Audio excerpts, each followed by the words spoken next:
benvinguts als videoresums de les meves receptes de Twitch. Avui hem fet una sopa de meló fresqueta, que ara a l'estiu entra de puta mare. Ja veureu que és super fàcil de preparar, són 4 ingredients i encara que se us cremin les amanides, la sopa de meló aquesta la podeu fer tranquil·lament. Potser necessitareu la supervisió d'un adult per fer servir la batedora, però per la resta ja veureu que és molt fàcil. Més són pocs ingredients, quasi que és meló, iogurt, menta i després el que vulgueu vosaltres posar-hi. I bueno, a baix us deixaré la llista d'ingredients apuntada i al meu Discord també hi teniu tot apuntat uns dies abans, per si voleu seguir-ho. I res, comencem netejant el meló. Heu de treure totes les peles, treure-li la pell i ho aneu posant en un got, amb una batedora d'aquestes grosses, amb un vas americà o el que tingueu. Jo tinc una espècie de Thermomix, una còpia d'aquestes de la Thermomix, que van de puta mare i valen una quarta part. O si no, si tinguéssiu un bol gros amb un Turmix, amb una batedora de mà també ho podríeu fer. Com que el meló és molt fàcil de batre, de seguida ho teniu tot trinxat. Però bueno, si teniu una d'aquestes de got, que no valen res, em sembla que el Lidl n'hi ha per 20 euros, doncs poseu tot a dintre, li talleu el meló així a deuets, tanqueu la tapa i gas. Això ja veureu que res, és engegar i en un moment ja queda la sopa feta.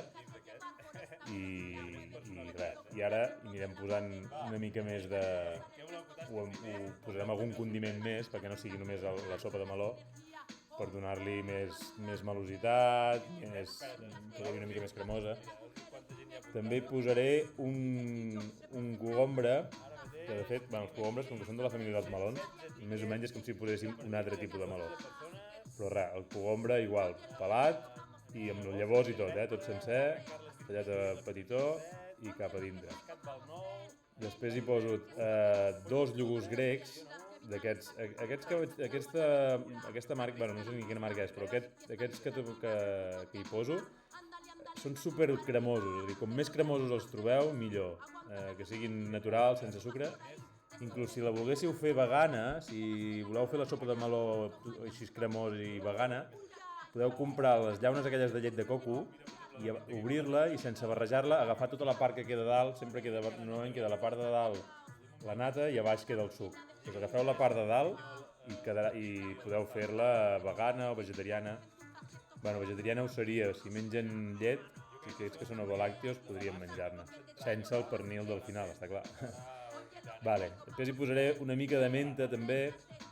La menta, com que li costa una mica de trinxar-ho a les batedores, com més, si la trinxeu una mica abans, millor. Us l'agafeu així, mira, és passar el ganivet i anar passant el ganivet aquí, que quedi una mica picadeta i ja està. Ja ho acaba trinxant, a la batedora, però si l'ajudeu una mica, millor. Cap a dintre. Aquí veieu com li vaig posant. Tenco el sorteig. I ara hi posem el suc de mitja llimona i mitja llima, vaig fer jo. Si voleu posar-hi només una llimona entera, el suc, ja està. Vigileu que no us hi caiguin cap grana. El millor és fer-ho amb un colador. Si teniu un colador, agafeu un colador, poseu a sota la llimona, apreteu, i si cau alguna grana us estalvieu d'haver-la de pescar per aquí dintre. Jo vaig fer mitja llima, mitja llimona. Poseu un toc de sal, encara que sigui tirant a dolça la recepta, una mica de sal, sempre potencia una mica el sabor i sempre va bé. Una mica de pebre, que no falti. I aquí he posat pebre d'aquests que són 5 pebres, 5 boletes diferents, i també li dona el toc. Trinxem, que quedi ja tot batut, i el que és la base del plat ja estarà. Serà la sopa de meló en si ja estaria. Ara ja veureu, anirem fent Mira, veieu que queda super amb el iogurt i tot, fa una espumeta, queda una melositat molt guai.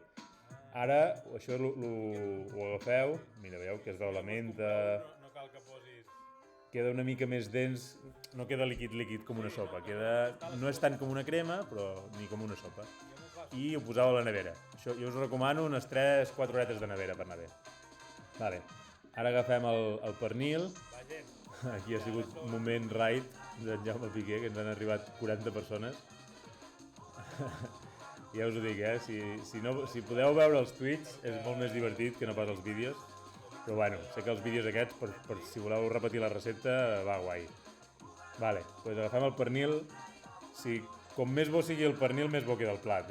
Aquí ja tots sabeu com va això, un pernil una mica bo. Si voleu fer un dinar especial, un sopar especial, un bon pernil, el talleu així a virotetes, o el podeu comprar ja fet en virotetes. Sé que alguna carnisseria ja el venen fet directe en virotetes. I el posem en un bol. Aquí he agafat també com a condiment i m'he guardat un tall de meló i el tallo d'aus per posar-hi a dintre per trobar com a tropezones. Podríeu fer, quan teniu el meló sencer, amb una cullera d'aquelles de fer boles de gelat, podríeu fer boletes i guardar-les també. Així podríeu posar boletes per dintre i per posar amb la mateixa sopa, al final per condimentar, diguéssim, per trobar-t'hi pel mig i així. Vale, també he agafat una mica més de menta, també triturada, per si algú se la vol espolvorejar per sobre. El bo d'això és que cadascú s'hi posa el que vol.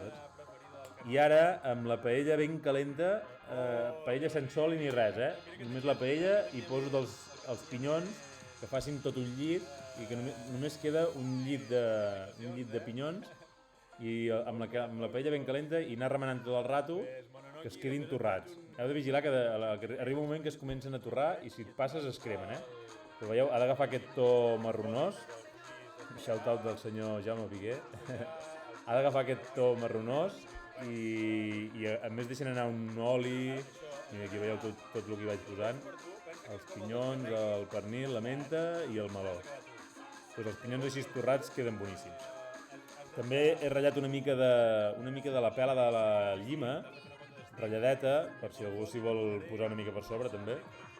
I anem a muntar el plat ara amb un bol o... Això sí, recordeu que estigui ben freda, Com més freda és, millor queda la recepta. A la taula servim els bols i posem al centre de taula posem tots els condiments i després que cadascú, veus, s'hi vagi posant el que vulgui. Puc posar una mica de menta... això ja va a gustos, si t'agrada molt la menta te n'hi poses més. També podria posar-hi coco ratllat o el que penseu. Mira, aquí el meló així te'l vas trobant a dintre, com que s'enfonsa, el vas trobant mentre trobes coses dures a dintre la sopa, està bo, queda bé. Els pinyons, que també... Si els pinyons els torreu ben bé abans de servir-ho, com que estan calents, el contrast amb la sopa ben freda i el pinyó recent torrat també és guai, perquè a la boca dona un joc molt divertit. I, com no, el pernil, per acabar de fer ja el meló amb pernil, seria un meló amb pernil especial. I la mica de llima ratllada, que he tingut un petit percance durant el directe i se m'ha passat tota, la poca que ha quedat, doncs aquí ha quedat. Va, anem a fer el tast. A veure què tal estàs. Merci per l'estoneta, a la vostra salut. Està bona, però li falta... Clar, jo l'acabo de fer, li falta el que us deia, 3 hores de nevera. Aquest pernil és l'os. Bueno, doncs el que us deia, clar, jo fent el directe aquí no l'he pogut refredar, però si la guardeu a la nevera, el que us dic, deixeu-la 3 horetes, prepareu-la al matí per dinar o a l'hora de dinar, si la voleu per sopar, i inclús si voleu, fins i tot una mica, posar-la al congelador, si podeu posar-la en un tàper dintre del congelador un moment abans, que estigui freda, és com millor queda. Bueno, gent, espero que us agradin els vídeos, les receptes, i el que us dic sempre, si podeu passar pel Twitch és molt més divertit, podem xerrar discutir pel xat, i arreglem una mica el món, cuinem, aprenem cosetes i ens ho passem de puta mare. Vinga, gent, salut!